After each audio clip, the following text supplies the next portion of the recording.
Ensuite, c'est une question pour David qui m'a adressée en fait par un ami qui vit à La Réunion, où en fait, avant même le pass vaccinal, là, est arrivée un peu l'idée que avant on avait le droit de prendre l'avion pour des motifs euh, impérieux. Oui, à l'intérieur. Ouais. Voilà, c'est ça. Et qu'en fait, ça y est, ça vient de s'arrêter.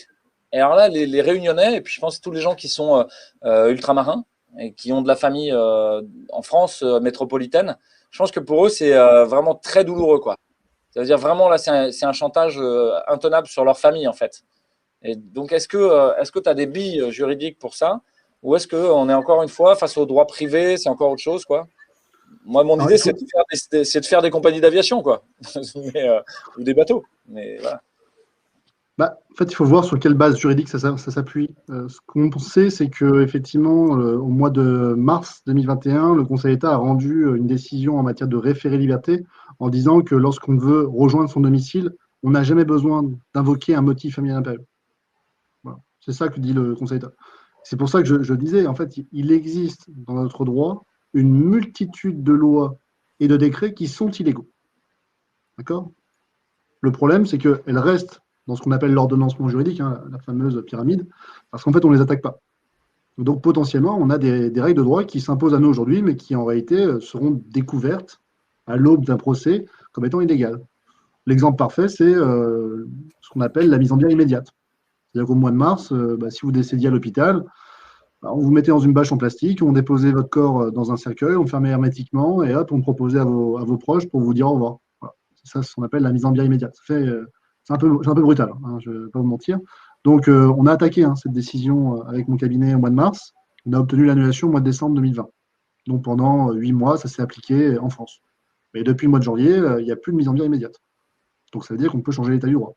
Ça veut dire quoi? Ça veut dire que pendant 8 mois, il y a des gens qui ont subi ces mesures illégales. Donc, heureusement qu'on a eu la possibilité d'attaquer.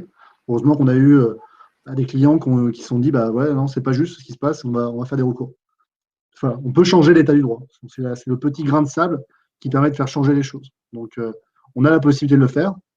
Maintenant, si on a une décision demain, un décret qui prévoit qu'il n'y a plus de motif familial impérieux pour pouvoir rentrer à son domicile, déjà, faudrait lire bien correctement le texte pour voir un petit peu ce qu'il nous permet de faire, parce que en réalité, on s'aperçoit toujours qu'il y a énormément de failles. Je t'explique très bien des fois sur ma chaîne YouTube. Est-ce que vous pouvez aller courir pendant l'heure du couvre-feu? Légalement, il y a rien qui vous l'interdit. Maintenant, je vous explique comment on fait. Peut-être pareil pour les personnes qui sont à La Réunion. En fait, il existe peut-être toute une multitude de raisons juridiques qui vous permettraient tout à fait de rentrer. Maintenant, il faut voir le texte, comment il est fait. Et puis, si effectivement on voit qu'il y a une faille, il faut mener un recours. On mène un recours et puis on obtient rapidement une modification de l'état du droit et on fait reconnaître que ça a été illégal. Ça veut dire qu'à l'avenir, en période d'état d'urgence sanitaire, le gouvernement, il a une grille qu'il ne doit pas dépasser. Voilà. Il a un cadre. Son action est encadrée. Le problème, c'est comme je l'ai dit au début, on n'a pas défini ce qu'était une crise sanitaire. On ne l'a pas défini et du coup, on n'a jamais balisé les limites que le pouvoir pouvait avoir. À mesure que le temps passe, on s'aperçoit que finalement, le pouvoir ne peut pas faire tout et n'importe quoi. Vous savez par exemple que pour le confinement, vous avez tout à fait le droit de vous déplacer en vélo. Je dis, vous rigolez aujourd'hui, mais non, en fait, c'était pas évident parce qu'il y a des personnes qui ont été verbalisées pendant le premier confinement parce qu'elles utilisaient un moyen de locomotion comme un vélo. Donc on voit qu'en fait, il a fallu quand même que des gens portent ce recours pour se dire, c'est pas normal. Aujourd'hui, on a la question du port du masque sur les plages. Bon, outre le fait que c'est quasiment pas appliqué, parce que je pense que même les policiers n'y croient pas, il y a quand même ça qui existe.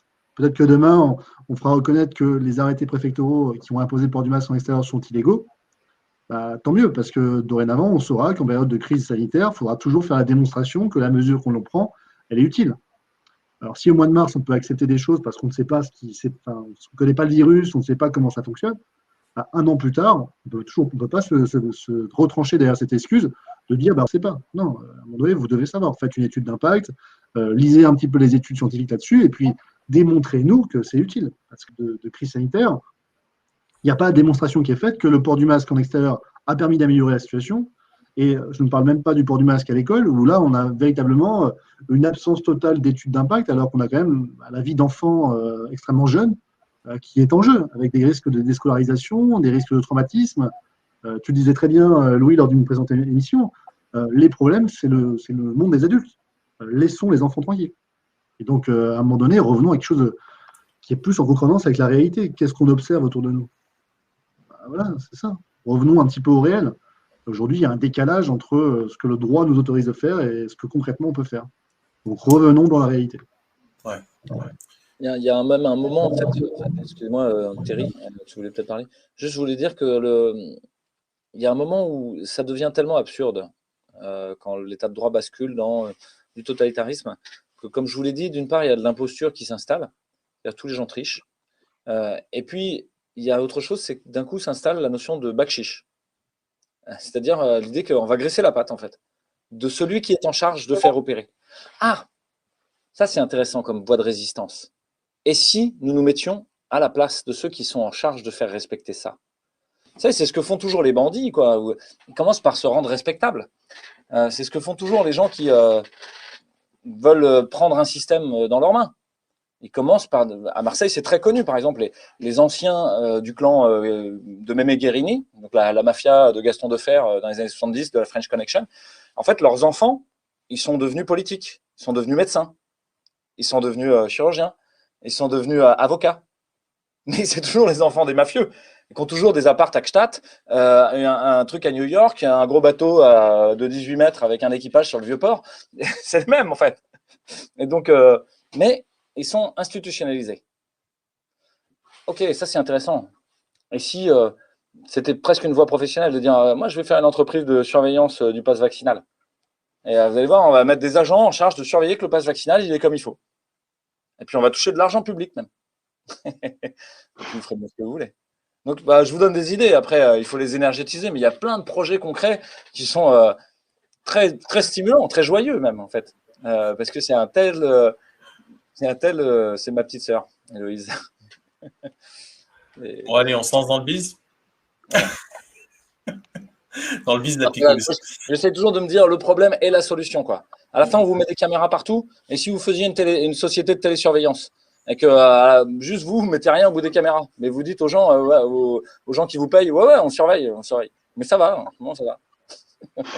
Puis, de temps en temps, vous fourguez un faux film quand il y a une enquête, et on ne voit rien.